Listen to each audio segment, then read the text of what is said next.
আসসালামু আলাইকুম প্রিয় দর্শক, আশা করি ভালো আছেন। বাংলাদেশ জামায়াতে ইসলামীর আমির ডক্টর শফিকুর রহমানের সাথে কানাডিয়ান হাই কমিশনারের সাক্ষাৎ হয়েছে। বিগত এক মাসে জামায়াতে ইসলামীর নেতৃবৃন্দের সাথে বিভিন্ন রাষ্ট্রদূতদের যে সাক্ষাৎ হয়েছে, প্রায় 50টা দেশের হাই কমিশনার বা নেতৃবৃন্দ যারা কনসুলেটে যারা দায়িত্বরত কূটনীতিক, এদের সাথে সাক্ষাৎ বা বৈঠক হয়েছে।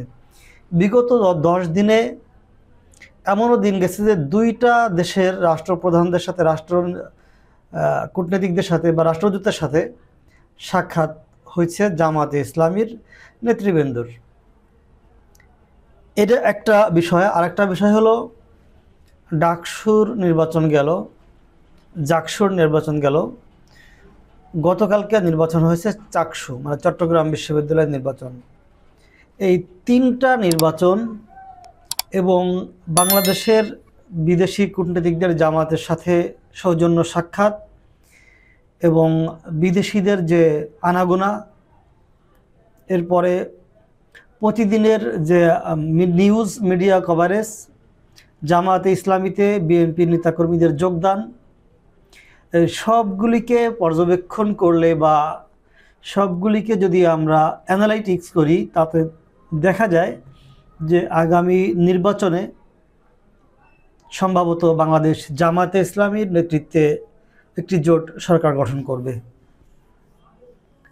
এটা আমরা অগ্রিম বলতেছি এই কারণেই, নির্বাচনের পূর্বে যে হাওয়া বইতেছে, এই হাওয়া থেকেই অনেকটা আঁচ করা যায় বা বোঝা যায়। সেটা হচ্ছে এই যে বিষয়গুলো আমাদের চোখের সামনে ঘটছে, পরপর 3টা নির্বাচনে যেই একটা পক্ষ হারে আর একটা পক্ষ জিতে, যদি 500-700 ভোটে জয়লাভ করে, 500-700 ভোটে হেরে যায়, এটা সামান্য। কিন্তু যদি এরকম হয় যে 5000 আর 15000 কম বেশি ভোট হয়, তখন সেখানে কি বোঝা যায়। আর প্রত্যেকটা নির্বাচনেই মানে বিএনপির পক্ষ থেকে বা ছাত্রদলের পক্ষ থেকে বিভিন্ন কারচুপি, বিভিন্ন অজুহাত দেখাইয়া এইটাকে তারা প্রভাবিত করার চেষ্টা করতেছে, এটা সুষ্ঠু হয় নাই এরকম বোঝানোর চেষ্টা করতেছে।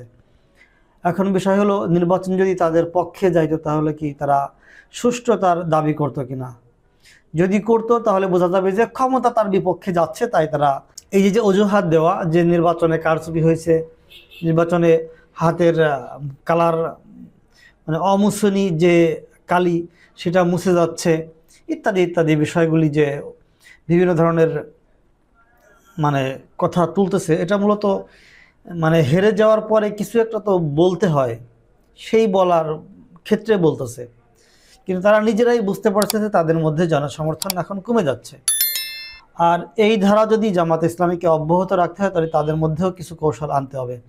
জামাতে ইসলামীর কিছু কৌশল আমি মনে করি ভুল। সেটা হচ্ছে, এরা সব লোককে তাদের দলে যোগদান করতে দেয় না, সবাইকে তারা কাছে টানে না। এবং তাদের দলের যদি কর্মী হতে হয় বা তাদের দলে যোগদান করতে হয়, কিছু শর্ত মানতে হয়। এই শর্তগুলি খুবই কঠিন।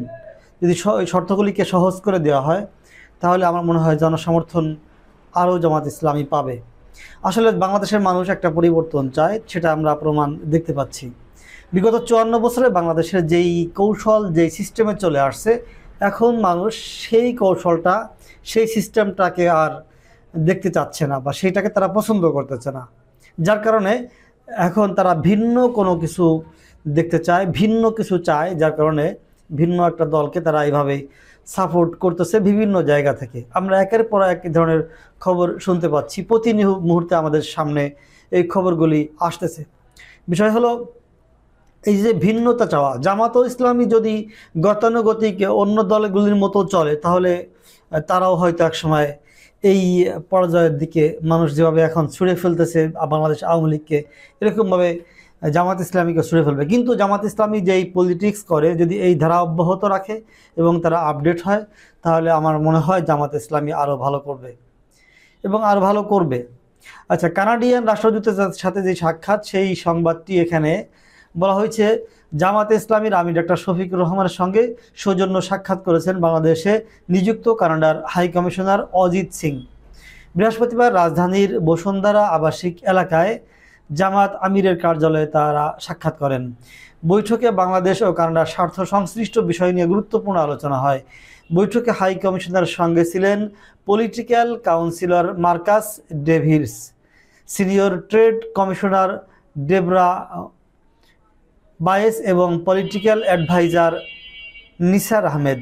জামাত আমিরের সঙ্গে ছিলেন দলের সহকারী সেক্রেটারি জেনারেল এবং কেন্দ্রীয় প্রচার ও মিডিয়া বিভাগের প্রধান এহসানুল মাহবুব জুবায়ের, কেন্দ্রীয় নির্বাহী পরিষদ সদস্য মুবারক হুসাইন এবং জামাত আমিরের রাষ্ট্র বিষয়ক উপদেষ্টা অধ্যাপক মাহমুদুল হাসান।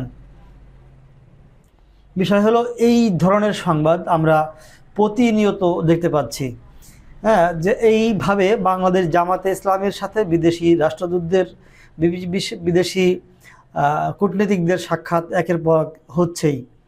এবং আর অভ্যন্তরীণ বিষয়গুলি দেখলেও, বাংলাদেশের অভ্যন্তরীণ বিষয়গুলি দেখলেও বোঝা যায় যে জামাতে ইসলামীর প্রতি মানুষের একটা পজিটিভ চিন্তা চলে আসছে, ছাত্র শিবিরের প্রতি মানুষের একটা পজিটিভ চিন্তা চলে আসছে, যার কারণে তারা পরপর 3টা ভার্সিটিতে নির্বাচনে তারা কিন্তু জয়লাভ করছে। আজকে আবার নির্বাচন হচ্ছে রাজশাহী বিশ্ববিদ্যালয়ে। এটার ফলাফল হয়তো আমরা আজ রাতের মধ্যেই জানতে পারবো। আমরা এই রাকসুর নির্বাচন নিয়েও ভিডিও তৈরি করব, সেই ভিডিওটা হয়তো আপনারা আরও কয়েক ঘন্টা পরে পাবেন, যে রাকসুতে নির্বাচন নিয়ে কি হচ্ছে, কারা কি অভিযোগ তুলেছে, সেই বিষয়টি আমরা নেক্সটের ভিডিওতে আলোচনা করব। তো বিষয় হলো, এই ভিডিওতে যে আলোচনাটা করলাম সেটা হচ্ছে যে জামাতে ইসলামীর দিকে মানুষের একটা সুনজর পড়ে গেছে। এটা যদি তারা ধরে রাখতে পারে তাহলে তাদের মধ্যে কিছু পরিবর্তন আনা দরকার। বাংলাদেশ জামাতে ইসলামী প্রায় 300 আসনে তাদের প্রার্থী চূড়ান্ত করেছে।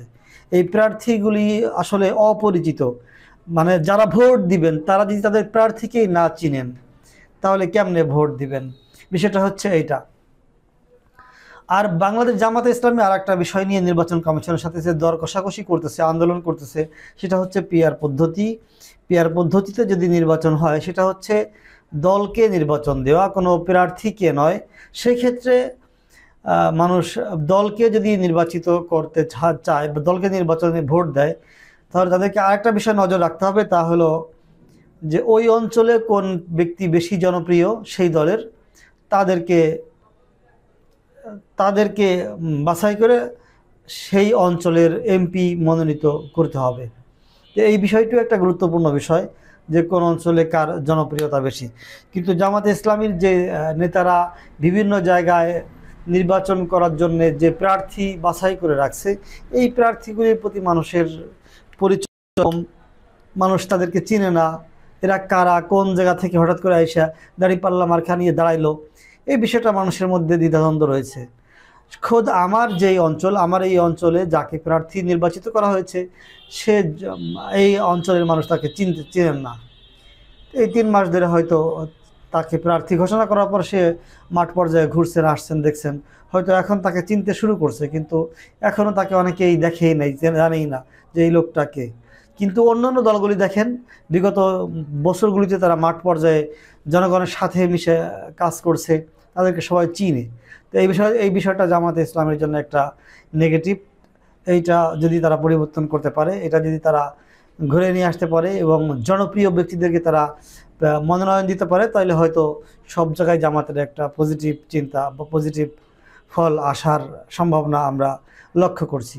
নেক্সটে এই বিষয় নিয়ে আমরা অন্য ভিডিওতে আলোচনা করব। এই ভিডিও পর্যন্তই। আল্লাহ হাফেজ।